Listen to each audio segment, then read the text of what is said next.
Bien. Merci, Monsieur le Président. Merci, Messieurs les assesseurs. Monsieur Fall, je suis avec beaucoup d'intérêt votre exposé et la réponse aux questions qui vous ont été posées ici. Je n'aurai pas vous entretenir longtemps. J'ai quelques questions.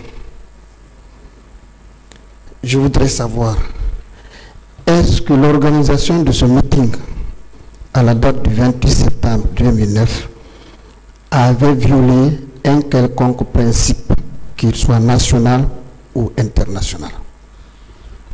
Non, c'était notre droit légitime.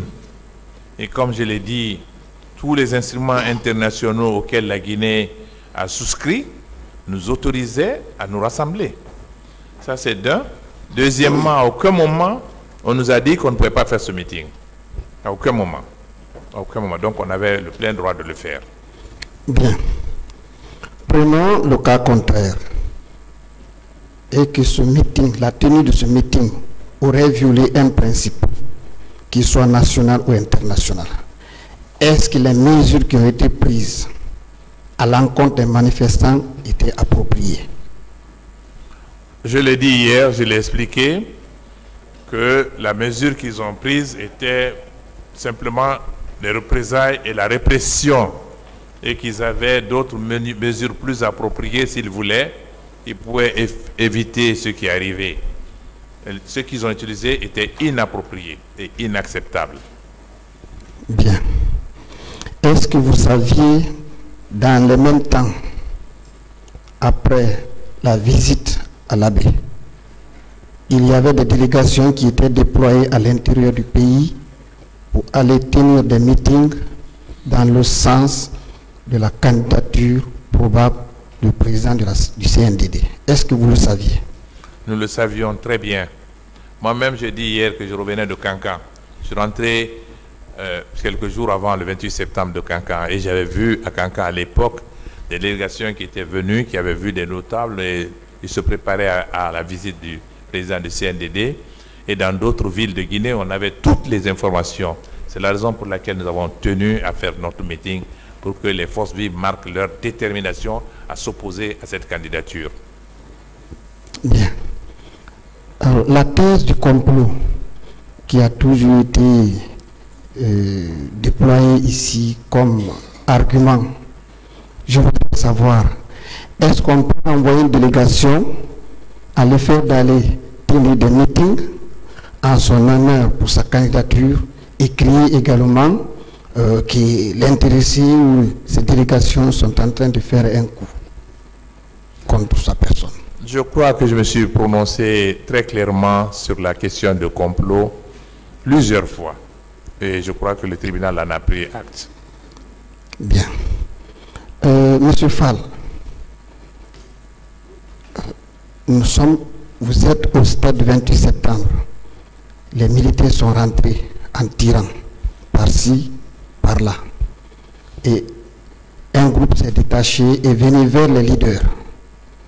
Vous avez imaginé qu'on venait pour vous arrêter, oui ou non? Oui, lorsque nous avons vu les militaires rentrer, on a pensé qu'ils venaient nous arrêter. Et même quand nous avons vu Toumba monter vers la tribune, on pensait qu'on est venu nous arrêter. Et même quand il nous a extirpés du stade, on pensait qu'il est venu pour nous arrêter. Et même quand il nous a embarqués dans sa voiture, on pensait qu'il nous amenait au camp Al-Fayed. Nous avons cru fortement. Bien. Blessé. Aucun des leaders n'avait été molesté. Quelle serait votre destination selon vous? Je crois qu'il n'y avait pas de raison alors qu'ils nous amènent dans une clinique, ils allaient nous amener à Al-Fayed et peut-être qu'on aurait subi les pires sévices à Al-Fayed. Je crois que c'est le fait qu'on était blessé que la direction a changé pour nous amener dans une clinique. Mais nous étions en danger ce jour-là, c'est évident.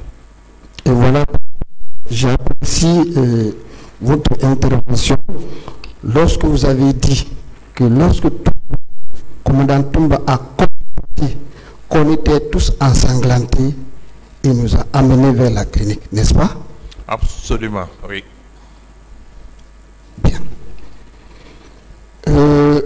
Est-ce que cela ne s'explique pas?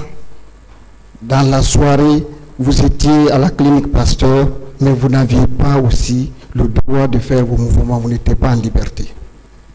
Quand vous étiez en train de prendre des soins, mais vous n'étiez pas libre de vos mouvements comme malade. Nous étions privés de notre liberté de mouvement. Ceci c'est clair, c'est évident. Il y a un passage par rapport aux soins. D'abord, vous avez été déposé après la clinique Ambroise Paré. On vous a envoyé à l'état-major de la gendarmerie. Et on a eu à prendre des soins sur vous parce que vous étiez ensanglanté. Est-ce qu'il y a eu des soins à votre égard? Nous avons reçu les soins, à l'exception de Sidia qui, en fin de soirée, avait reçu un soin rudimentaire sur sa tête. Nous autres, on n'a pas eu de soins jusque la nuit. C'est la nuit qu'à Pasteur, nous avons reçu les premiers soins. Et c'est les seules choses qu'on nous a données. On ne nous a donné ni à boire, ni à manger toute la journée. Et c'est un peu ça qui s'est passé aussi. Ça, c'est extrêmement important. De quel moment à quel moment vous étiez là, blessé, des douleurs? On a passé la demi-journée à la gendarmerie. C'est en fin d'après-midi qu'on a quitté l'état-major pour aller dans l'autre camp de la gendarmerie. Et puis, finalement, on est arrivé à Pasteur. Bien. Une dernière question, certainement. Supposons que c'est vous qui étiez ce jour à la tête du CNDD et que les manifestants persistaient jusqu'à entrer au stade. Quelle serait votre réaction? C'est une question assez compliquée. Je ne me vois pas à l'époque à la tête du CNDD pour plusieurs raisons. Mais si j'étais le chef du CNDD à l'époque, je crois personnellement que moi j'aurais organisé des élections en Guinée et je me serais retiré. Ceux qui l'ont fait en Afrique ont gagné après. Tous ceux qui ont organisé des élections librement pour partir sont toujours revenus par la grande porte. On a vu le meilleur exemple, c'est au Mali. Et même si j'étais dans la position du CNDD à l'époque, si les gens étaient allés au stade pour faire le meeting, ce que j'ai dit hier, ils auraient pu, après, s'ils voulaient vraiment sévir, interpeller les leaders et les arrêter, si besoin, même les juger, s'ils voulaient bien. Mais pas envoyer pour tuer des militants, des civils. C'était un carnage. Je n'aurais jamais fait ça. Je n'aurais jamais envoyé des troupes pour massacrer des civils. Jamais, au plus grand jamais. Merci beaucoup, M. François Lonsenifal. Merci beaucoup, M. le Président. Merci les honorables associés.